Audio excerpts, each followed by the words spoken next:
Tunghayan natin ang isang makabuluhang kapanayam ni Emil Carrion. Emil. Maraming salamat sa pagpapatuloy ng ating balitaan. Narito po tayo sa espesyal na panayam ng mga taong nasa likod ng mga balita. Hindi po nauubos ang usapan tungkol dito sa agawan ng teritoryo sa pagitan ng Makati at Taguig. Pero sabi ko nga po, meron pang isa, yung Pateros. Kaya naman, alamin po natin ang ekonomiyang apektado sa agawan at siguro sabihin na natin konting alitan na nagaganap dito. Nandito po ang ating bisita at resource person, isang kinikilala, tinitingalang Professor of Economics mula sa London School of Economy na si Professor Ernie Gonzalez. Magandang umaga po. Welcome po sa Balitaan, Professor. Morning, Emil. Thanks for inviting me here. Ano po ang inyong nakikitang implikasyon sa kasaysayan, sa social dimension at ganoon din lalo na sa economics po ng Pateros dito sa agawan ng teritoryo? Ang ating tinutuklas ngayon at ito din ang critical point ng kasalukuyang panahon natin. Bakit umuunlad ang national economy pero dumadami yung naghihirap na Pilipino? Opo. Kung babalikan mo yung punto de vista na bakit ang yaman-yaman ng Maynila, Makati, Taguig, ang yaman-yaman, may isang town na dapat sana siya yung nauna dahil siya yung oldest town, siya yung pinakamahirap ngayon, ng Pateros. So, ibig sabihin, para maintindihan natin itong problema na ito sa punto de vista ng akademya at pananaliksik at kung ano ang katotohanan, hindi tayo makakaalis sa realidad na ano talaga nangyari sa bayan ng Pateros. Kasi Pateros is now the smallest town in the Philippines.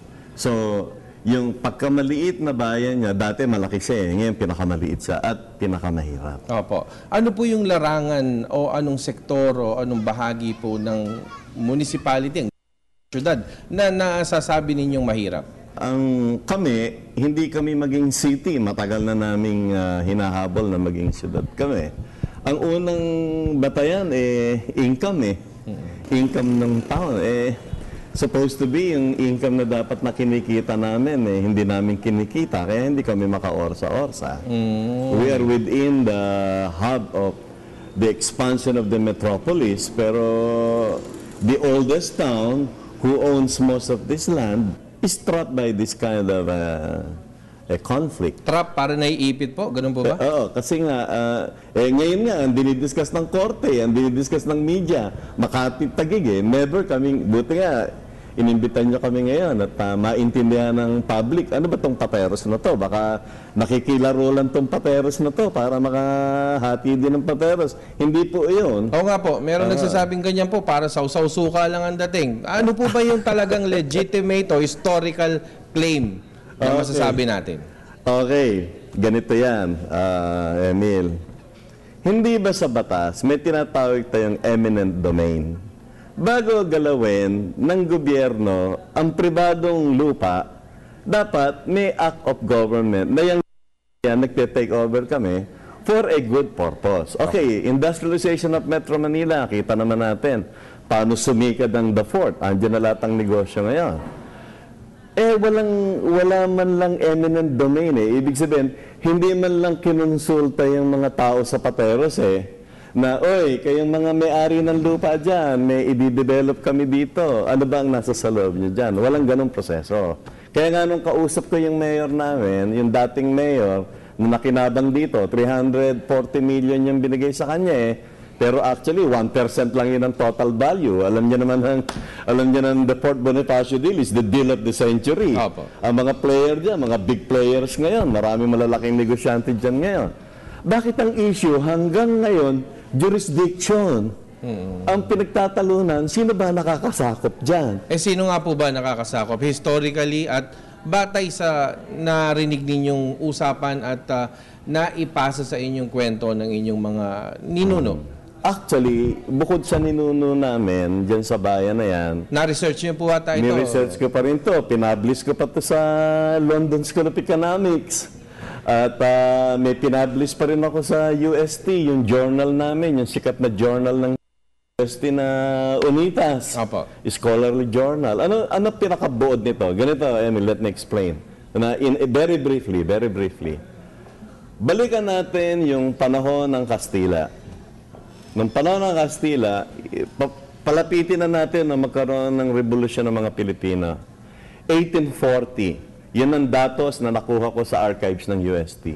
Ang tao sa Pateros noong 1840, 6,000 persons. Opo. Ang Makati, walang tao. Kasi yung Makati na yan, rolling hills yan, at dyan nakatira yung mga leader ng American government. Kaya Forbes Park yan eh. Opo. Dyan nakatira yung mga opisyal na pinadadala ng American government dito sa atin. Okay po. Kaya nga kung babalik ka tanaw yung history, yung may trambya dyan eh, sa Isrembo, kung tawagin, may trambya dyan. So, ibig sabihin, nung unang panahon, talagang yung lupa na yan, historically, ang tawag namin dyan, barangay mamangkat.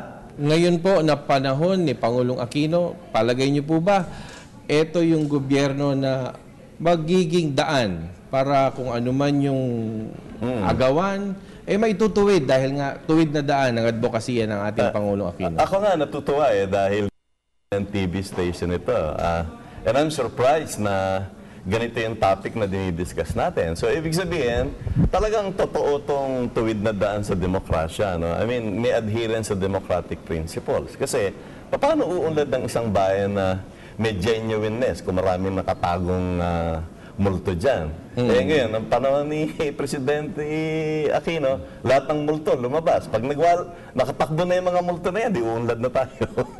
Ano po yung landmarks nga pala? Para malaman mong papasok ka na sa Pateros o palabas ka na ng Pateros. Nung araw, panahon ng Kastila, pagbaba mo ng Guadalupe, may ilog na maliit doon, Pateros na yan. Ngayon, nung panahon ni Marcos, nag-issue si Marcos ng presidential proclamation kasi gusto niya na yung lupang Pateros na yan ipamigay sa pamilya ng mga sundalo. Kaya nga ngayon, ang tawag dyan sa lugar na yan, Embo-Embo. Sembo, Isrembo, Comembo. Ang ibig sabihin ng EMBO, Military Barangay Organization. So, ibig sabihin, yung decree ni Marcos na yon, yung lupang Pateros na yan, ibinigay niya sa mga pamilya ng sundalo.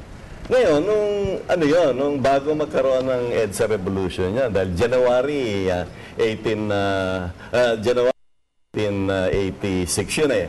Pero pagdating ng panahon ni Cory, ang mayor sa Makati, si John Binay na, nag-declare din si Cory na actually, yung lupang yan, nasa Makati City. Kasi nagkakalituhan kasi noon kung yung old order ay still in place, yung Sembo, Rembo na yan, Pateros yan.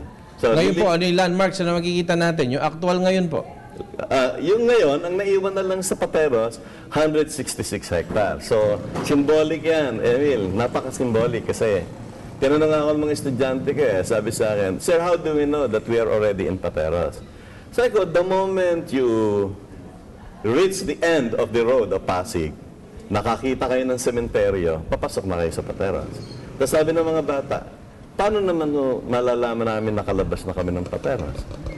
Another cemetery at the end of Pateros, yung malaking sementeryo. Sabi ng mga bata, bakit ito puro sementeryo yung landmark ko ng bayan niya? Siguro baka namamatay na rin yung town namin. Kasi ang pinag-uusapan ngayon, kukunin na lang kami ng Taguig. Pero for heaven's sake, please not. Kasi mayaman ang history namin. May kultura kami. Si Andres Bonifacio, dyan ang galing, sa Pipas. Unang Katipunero, galing sa Pateros. Huwag naman. Irespeto naman, kung meron pa tayong nalalabing respeto sa pinagdaanan natin, sa kultura natin, at naniniwala tayo na ang pagbabago sa lipunan, magsisimula sa cultural base na yan, i-preserve natin ang Pateros, payamanin natin siya. Professor! At kung ano yung ganang kanya, ibigay natin sa kanya. Lalo yan lupang mamangkat na yan. Ibalik nila sa Pateros yan. Professor, ang inyo pong mensahe sa ating mga kabalitaan. Alam mo, Emil, hihingi ako lang konting dispensa sa iyo kasi taga-Pateros ako. At bago nga namatay yung kuya ko na official din ng gobyerno, ang palagi niyang sinasabi sa akin, linawin mo kung magsasalita ka on public na yung lupang yan ay lupa ng mga ninuno natin. Tayo yung unang pinaalis ng Amerikano dyan. At yan, may mga papeles yan. So ipaliwanag mo na yung lupang yan, may karapatan ng pateros dyan. Eh bakit ngayon, Makati Taguig lang ang nagkakaroon ng dynamics? Ba't yung karapatan namin, kung saan nagsimula ang bayan natin, kung saan nagsimula ang Metro Manila, kalilimutan na ba natin yan? Nasaan ang katotohanan ng matuwid na daan ng presidente? Natutuwa ako dahil this is a government TV station, may presidente tayo in place, at talagang tunay na demokrasya ang tumatakbo. Alam mo, Emil, marami pang historical facts na dapat malaman dyan sa lugar na yan. Napakayaman sa history niyang lugar na yan. Last note, alam nyo, may lugar dyan na may tunnel. Ngayon, na-discover yung tunnel na yon tumatawid hanggang McKinley, kung saan nandun ang mga Amerikano. May mga usap-usapan dyan. May nakuhang ginto dyan. Hindi ko alam kung sinong regime. Kung panahon pa ni Marcos yun o panahon ni Cory, it's a big question mark. Maraming dapat na pag-usapan dyan sa lugar na yan. Thank you very much po. Okay, maraming salamat po si Professor Ernie Gonzalez, isang eksperto sa ekonomiya at fellow mula sa London School of Economics.